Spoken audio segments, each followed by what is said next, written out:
Ya, baik. Selamat berjumpa kembali di Rumah Fisika bersama Fis SW. Kita melanjutkan pembicaraan tentang alat-alat optik. Hari ini kita bicarakan tentang mikroskop dan teropong. Baik, kita mulai. Yang pertama dibicarakan adalah mikroskop. Soal pertama, sebuah mikroskop mempunyai objektif yang berjarak titik api 2 cm. Titik api sama dengan titik fokus ya. Sebuah objek diletakkan pada jarak 2,2 cm di bawah objektif. Jika perbesaran lensa okuler 10 kali, maka berapakah perbesaran mikroskop itu? Baik.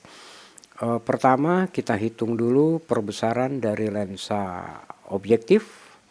Sama dengan FOB per SOB min FOB. Jadi kalau kita hitung hasilnya 10 kali. Diketahui lensa okuler menghasilkan perbesaran 10 kali. Berarti perbesaran total mikroskop tinggal kita kalikan. Tadi perbesaran dari lensa objektif 10, perbesaran dari lensa okuler 10, maka hasilnya 100 kali. Oke, dapat ya. Nah, baik, kita lanjut. Jarak titik api objektif dan okuler sebuah mikroskop 1,8 cm dan 6 cm. Pada pengamatan mikroorganisme dengan menggunakan mikroskop ini oleh mata normal tidak berakomodasi. Jarak antara objektif dan okuler 24 cm. Dalam hal ini mikroorganisme terletak di muka objektif sejauh berapa? Perlu dipahami bahwa jarak antara objektif dan okuler yang 24 cm itu untuk pengamatan tanpa akomodasi itu adalah S aksen OB ditambah FOK. Berarti S aksen OB sama dengan 24 dikurang 6, 18 cm, itu S aksen OB. Sekarang tinggal dihitung berapakah SOB. Ya, sebenarnya menggunakan persamaan 1 per S ditambah 1 per S aksen sama dengan 1 per F. Tapi saya agak jarang menggunakan rumus tersebut karena saya malas membuat atau menyamakan penyebutnya. Jadi saya langsung saja pakai persamaan ini. S aksen OB dikali FOB per S aksen OB dikurang FOB. Tinggal masukkan angkanya, 18 kali 1,8 dibagi 18 dikurang 1,8, maka dapatlah 2 cm. Dapat ya. Persamaan S aksen OB sama dengan S aksen OB dikali FOB per S aksen OB min FOB itu sama saja dengan rumus 1 per S ditambah 1 per S aksen sama dengan 1 per F. Sama saja. Jadi boleh pakai rumus tersebut. Hasilnya akan tetap sama 2 cm. Itu dia. Baik, kita lanjutkan nomor berikutnya. Dua lensa yang jarak titik apinya masing-masing 1 dan 5 cm disusun membentuk mikroskop majemuk. Jika sebuah benda diletakkan pada jarak 1,1 cm di depan lensa yang pertama dan mata berakomodasi maksimum, maka jarak kedua lensa tersebut berapa? Perlu dipahami bahwa pada mikroskop, jarak fokus lensa okuler itu lebih besar secara umum. Ya, secara umum lensa okuler memiliki jarak fokus yang lebih besar dibandingkan jarak fokus lensa objektifnya. Berarti Yang 1 cm itu berfungsi sebagai lensa objektif dan yang 5 cm itu berfungsi sebagai lensa okuler. Jarak kedua lensa D itu sama dengan S aksen OB ditambah FOK untuk mata tidak berakomodasi. Untuk mata berakomodasi maksimum D sama dengan S aksen OB ditambah SOK. Sekarang kita hitung dulu S aksen OB. Ya, 1,1 dikali 1 dibagi 1,1 dikurang 1 hasilnya 11 cm. Kemudian SOK,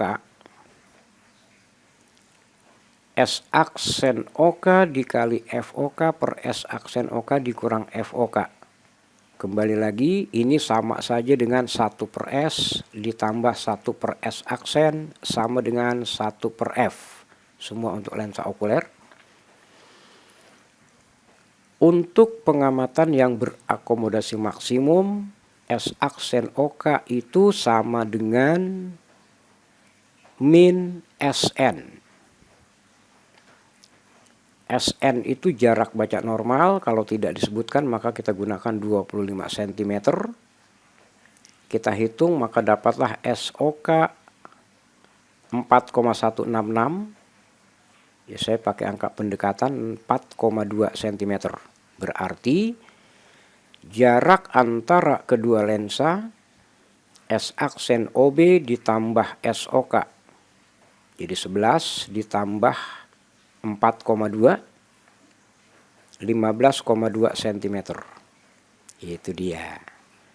Ya, tidak sulit kan fisika ya. Yang penting mau mencoba, jangan takut salah. Gitu ya. Baik, kita lanjutkan. Masih soal mikroskop dengan lensa objektif berfokus 30 mm dan lensa okuler berfokus 5 cm. Panjang efektif tabung mikroskop 0,2 meter. Perlu dipahami bahwa yang dimaksud panjang efektif itu adalah jarak antara lensa objektif dan lensa okuler 0,2 meter atau sama dengan 20 cm. Yang diminta perbesaran maksimum. Oke, ada sedikit ralat di soal ini. Panjang fokus lensa okuler itu seharusnya 5 mm. Ya, ini ralat soal. Bukan 5 cm tetapi 5 mm. Oke, semua satuan diukur ke milimeter. Jadi FOB sudah 30 mm, FOK 5 mm, D 200 mm, S aksen OK min 25 cm atau min 250 mm. Kita hitung SOK 250 per 51 mm hasilnya. Kemudian kita hitung S aksen OB sama dengan D min SOK. Sebenarnya itu berasal dari persamaan awal. D sama dengan S aksen OB ditambah SOK. Ya, kita hitung hasilnya 950 per 51 mm. Sekarang kita hitung SOB. 1 per SOB sama dengan 1 per FOB dikurang 1 per S aksen OB. Ya, itu hasilnya. Nah, sekarang perbesaran mikroskop yang diminta tinggal kita kalikan. S aksen OB per SOB itu adalah perbesaran yang dihasilkan lensa objektif. SN plus 1 per FOK itu perbesaran yang dihasilkan lensa okuler plus 1 karena dia berakomodasi maksimum. Ya, kita masukkan angkanya. S aksen OB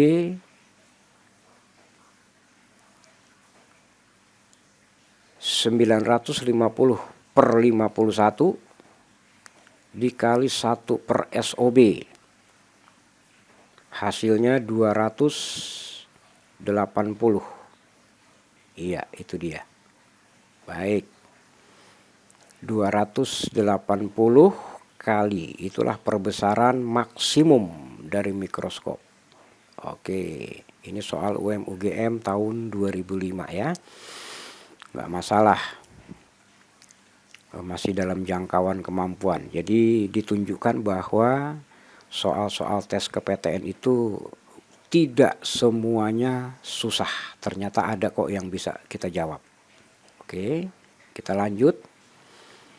Ini pembentukan bayangan oleh mikroskop saat pengamatan dilakukan dengan akomodasi maksimum,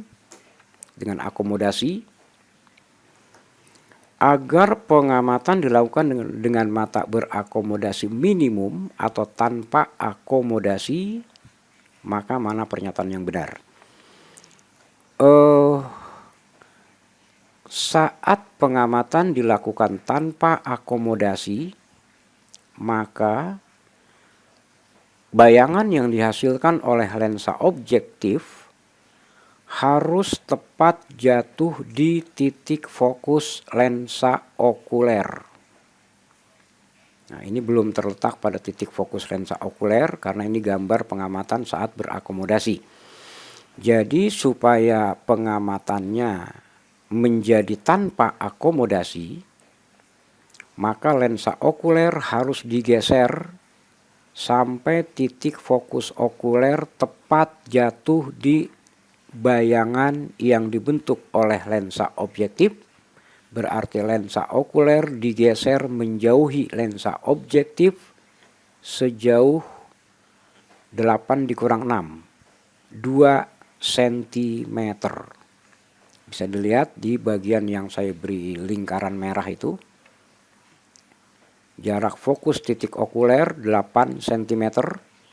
Supaya titik fokus okuler jatuh sehingga berjarak 6 cm, maka lensa okulernya digeser 2 cm ya. Baik. Maka jawabannya adalah A. Nah, cukup jelas saya kira ini ya. Kita lanjutkan.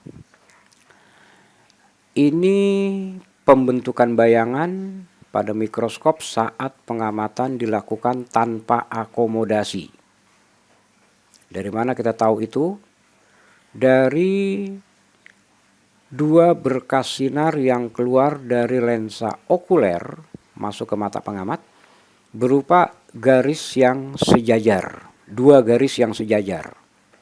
Dua berkas sinar yang sejajar, sehingga kalau diperpanjang pun dua berkas sinar itu tidak akan berpotongan.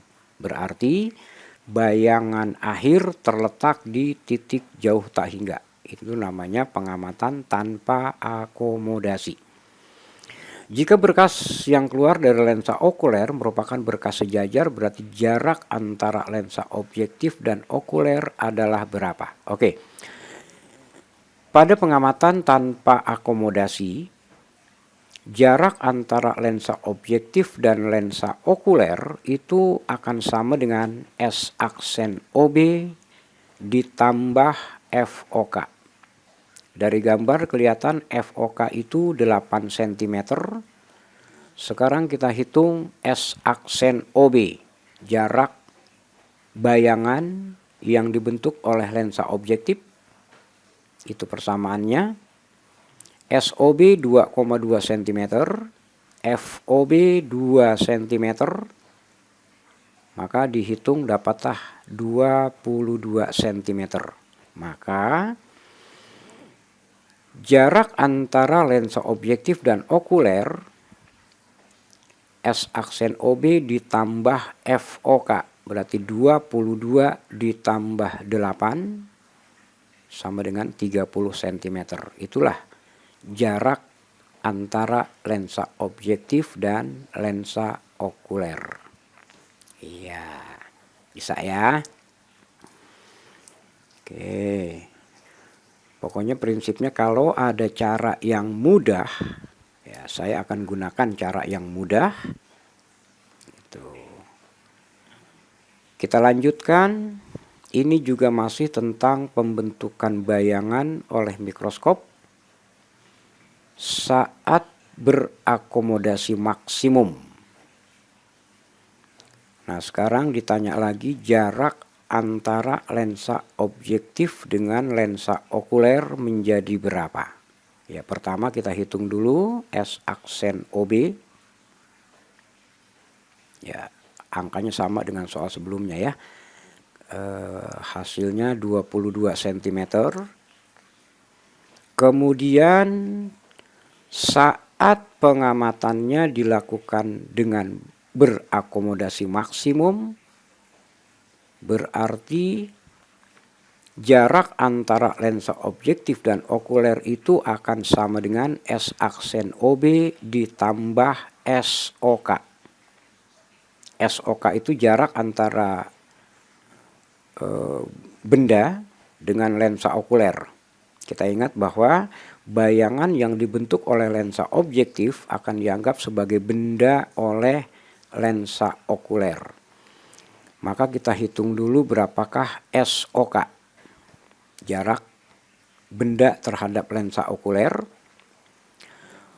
Perlu dipahami bahwa pada saat pengamatan dilakukan dengan berakomodasi maksimum, maka S aksen OK akan sama dengan min SN. Ya, kita tahu bahwa kapan orang itu dikatakan mengamati sesuatu dengan berakomodasi maksimum, yaitu pada saat sesuatu yang dilihat itu berada tepat di titik dekat. Titik dekat normal sama dengan titik baca normal itu 25 cm. Berarti S aksen OK sama dengan min 25 cm. Ya. Diingat-ingat, saat berakomodasi maksimum, S aksen OK sama dengan min SN. Itu tidak pernah, hampir tidak pernah ditulis di dalam soal. Jadi diingat-ingat, saat berakomodasi maksimum, S aksen OK sama dengan min SN. Kalau SN tidak diberitahu, maka bisa kita gunakan 25 cm ya.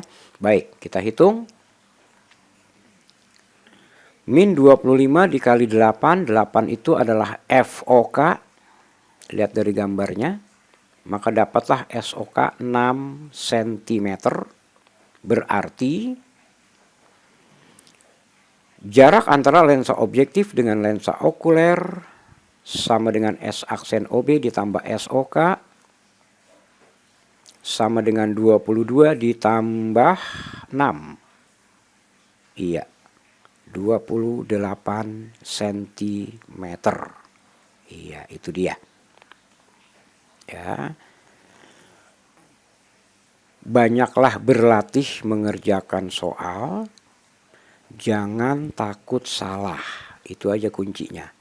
Kalau takut salah, ya udah, nggak mau lagi berlatih mengerjakan soal, selamanya nggak bisa. Nah, jadi jangan takut salah. Salah itu biasa. Tapi lebih luar biasa bagaimana kalau kesalahan itu diminimalkan, lama-lama nggak salah lagi. Gitu ya. Baik, kita lanjutkan.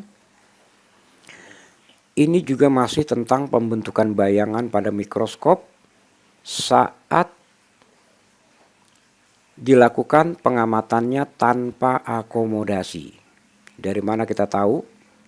Dari dua berkas sinar yang keluar dari lensa okuler itu berupa dua berkas sinar yang sejajar masuk ke mata pengamat. Yang ditanyakan perbesarannya. Nah, gampang ini.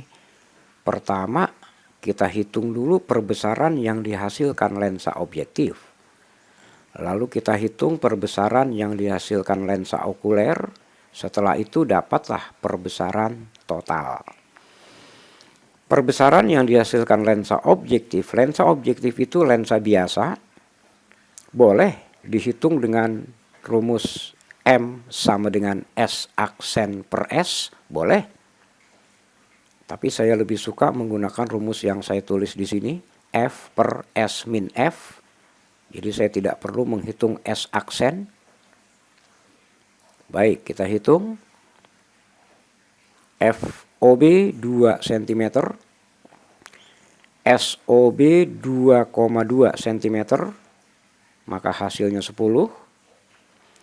Kemudian perbesaran yang dihasilkan lensa okuler karena pengamatannya tanpa akomodasi, maka maka perbesarannya sama dengan SN per FOK.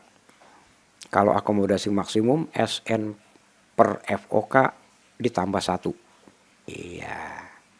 Maka dapatlah 3,125. Maka perbesaran total tinggal dikalikan, hasilnya 31,25. Ya, dapat ya.